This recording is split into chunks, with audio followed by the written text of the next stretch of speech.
जय श्री राम। हर हर महादेव। जय माता लक्ष्मी जी। प्रिय दर्शक साथियों, यदि आपके घर की भी महिला सुबह उठकर जल्दी खाना बनाती है तो आपको यह वीडियो जरूर देखनी चाहिए।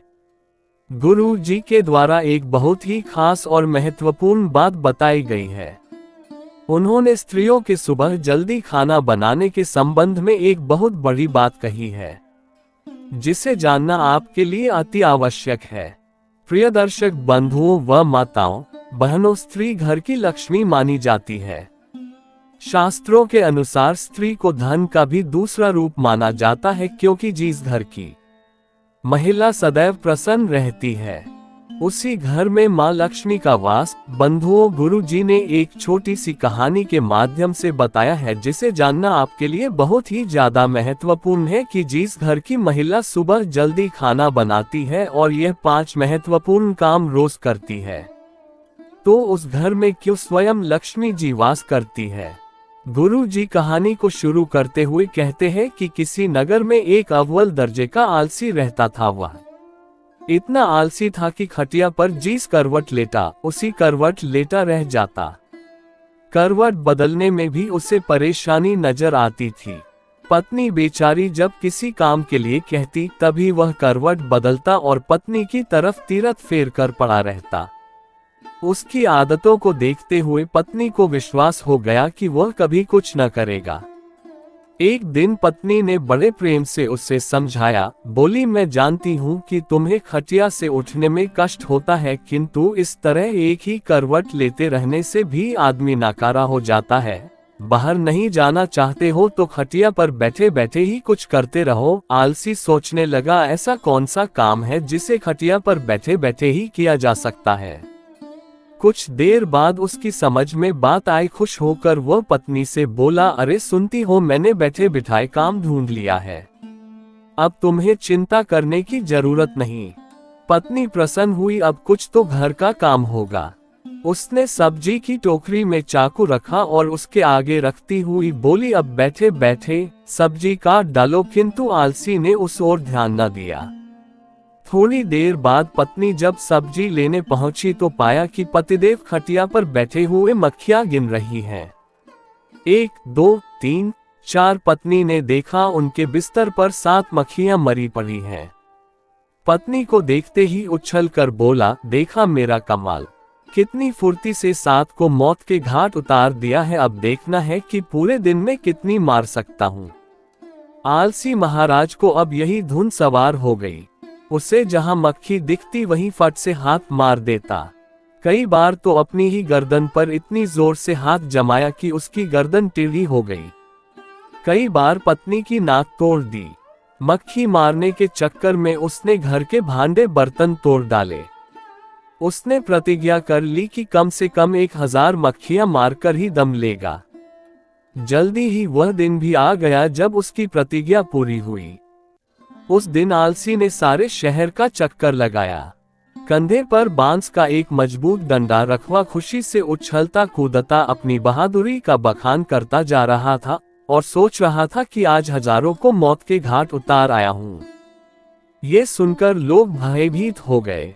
सारे शहर में हवा की तरह बात फैल गई कि उसने हजारों को मौत के घाट उतार दिया है। लोगों ने उसका नाम 1000 मारी रख दिया। अब आलसी महोदय जिस सड़क या गली कूचे से गुजरते वही लोगों की भीड़ उमड़ पड़ती। उस बहादुर को देखना चाहिए जिसने हजारों को मौत के घाट उतारा है। धीरे धीरे 1000 मारी सारे राज्य में प्रसिद्ध हो गया। कुछ दिनों बाद उस राज्य पर एक दूसरे राजा ने अचानक हमला बोल दिया। राजा के पास उस समय कोई अच्छा सेनापति नहीं था। उसने दूतों को आदेश दिया कि वे तुरंत सारे राज्य में घूम कर देखें और जहां भी उन्हें सेनापति के योग्य कोई युवक दिखाई दे उसे फौरन हमारे दरबार में हाजिर करें। आदेश पाते ही दूत जहां शहरों में घूमने लगे। उन्हीं दिनों 1000 मारी का नाम सर्वत्र गूंज रहा था।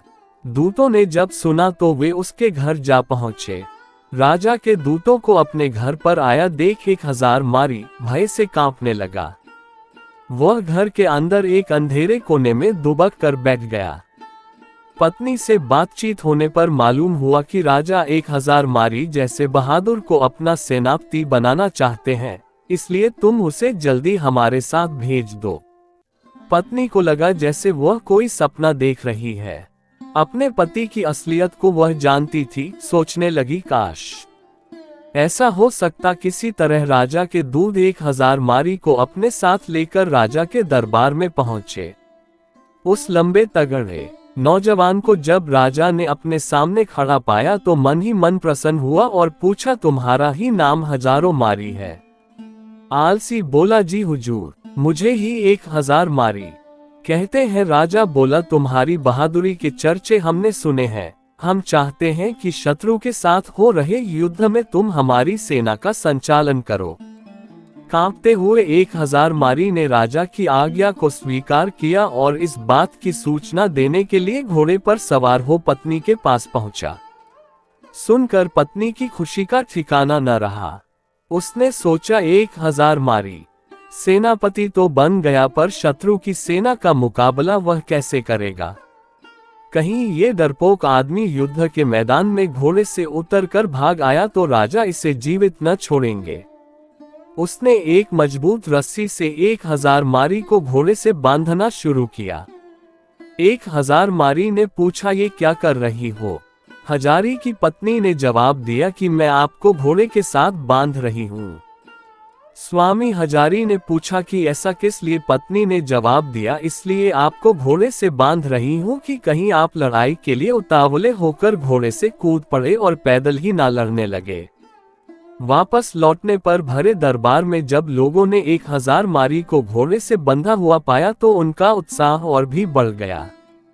ऐसा वीर सेनापति दूसरा कौन हो सकता है जिसने घोड़े से ना उतरने की मन में ठान ली है। सेना युद्ध के लिए तैयार थी। राजा की आज्ञा पाते ही 1000 मारी के नेतृत्व में वे युद्ध भूमि की ओर चल पड़े। शत्रु की सेना को जब मालूम हुआ कि एक बड़ी फौज के साथ 1000 मारी मुकाबला करने चल पड़ा है तो उनके योद्धाओं का धैर्य टूट गया। उन्होंने सुना था कि 1000 मारी अकेला ही हजारों को मार गिराता है। यहाँ नाम सुनते ही बड़े बड़े योद्धाओं के होश उड़ गए। उन्हें साक्षात अपनी मृत्यु नजर आने लगी। 1000 मारी की सेना का उत्साह आसमान को छू रहा था। मैदान में पहुंचते ही वे शत्रु की सेना पर टूट पड़े। दोनों सेनाओं के बीच घमासान युद्ध होते देख 1000 मारी ने अपने घोड़े के साथ बांसों के घने जंगल में जा छिपा, किंतु उसकी सेना ने शत्रुओं को दम न लेने दिया। वह शत्रु का मुकाबला करती हुई उसे खदेड़ ले गई और अपने राज्य से निकाल बाहर किया। शत्रु पर विजय पाने के बाद अपने सेनापति की जयकार करते हुए जब सैनिक वापस लौटने लगे तो 1000 मारी भी बांसों के जंगल से निकलकर उनके बीच आ शामिल हुआ।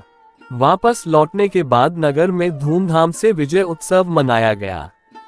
1000 मारी की वीरता पर राजा प्रसन्न हो बोले, मेरे बहादुर सेनापति, हमें तुम पर गर्व है। तुम्हारी अद्वितीय वीरता के कारण हमें विजय प्राप्त हुई है। इसके पुरस्कार स्वरूप हम तुम्हें 1000 स्वर्ण मुद्राएं देते हैं। साथ ही हमेशा के लिए तुम्हें प्रधान सेनापति नियुक्त किया जाता है।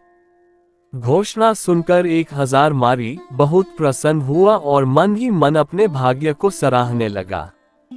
उसके बाद राजा ने पूछा कि बहादुर सेनापति 1000 मारी जी, आप हमें ये बताए कि आप इतना बहादुर भर काम इतनी आसानी से कैसे कर लिया। तब 1000 मारी ने बड़े ही गर्व के साथ जवाब देते हुए बोला कि है राजन, ये जो कुछ भी हुआ है ये सब मेरी समझदार और बहादुर पत्नी की वजह से हुआ है। इसमें एक बहुत ही गुप्त कम छिपा हुआ है जिसे मैं आपको अकेले में राजमहल से बाहर अपने घर जाने के बाद ही बताना चाहूंगा। राजा ने पूछा कि सेनापति हजारमरी, यह बताओ कि तुम यहाँ वह गुप्त बात क्यों नहीं बता सकते हो? तो उसने कहा, यही तो मेरी सफलता का राज है जिसे मैं सबके सामने नहीं बता सकता। आपको मेरे साथ महल से बाहर मेरे घर चलना पड़ेगा। तब राजा ने कहा, ठीक है, मैं तुम्हारे साथ राजमहल से बाहर तुम्हारे घर जाने के लिए तैयार हूँ।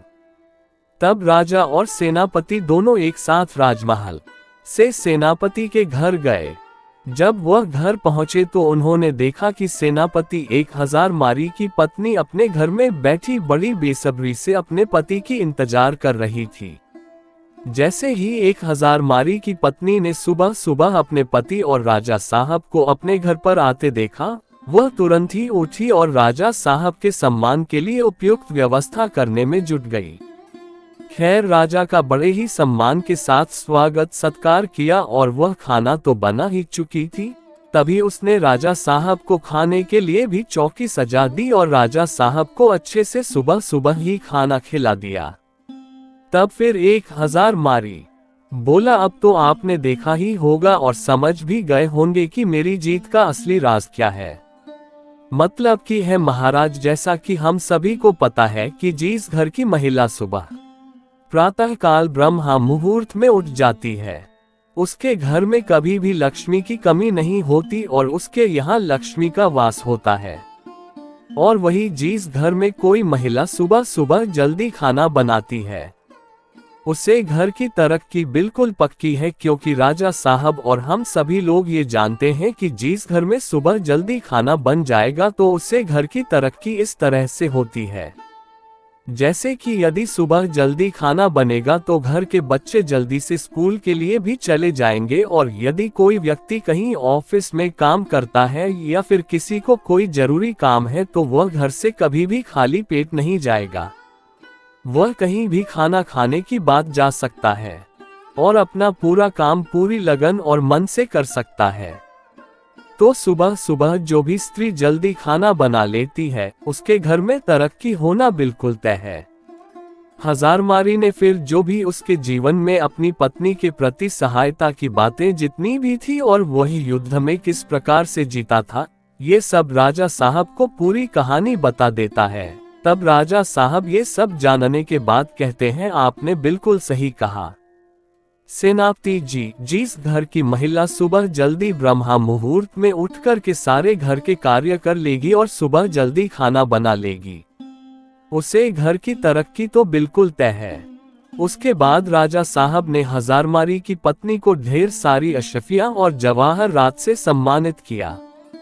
तो प्रिय दर्शक बंधुओं, आपको यह अच्छी तरह से समझ में आ गया होगा कि किसी भी घर की तरक्की के लिए महिला का योगदान सर्वोपरि होता है, और किसी ने कहा भी है कि किसी भी कामयाब व्यक्ति के पीछे किसी महिला का हाथ जरूर होता है, और घर की महिला यदि चाहे तो घर को स्वर्ग बना सकती है। तो आशा करते हैं यह वीडियो आपको अच्छी लगी होगी। यदि वीडियो अच्छी लगी है तो इस वीडियो को लाइक और चैनल को जरूर सब्सक्राइब कर लीजिएगा। जय मां लक्ष्मी, हर हर महादेव।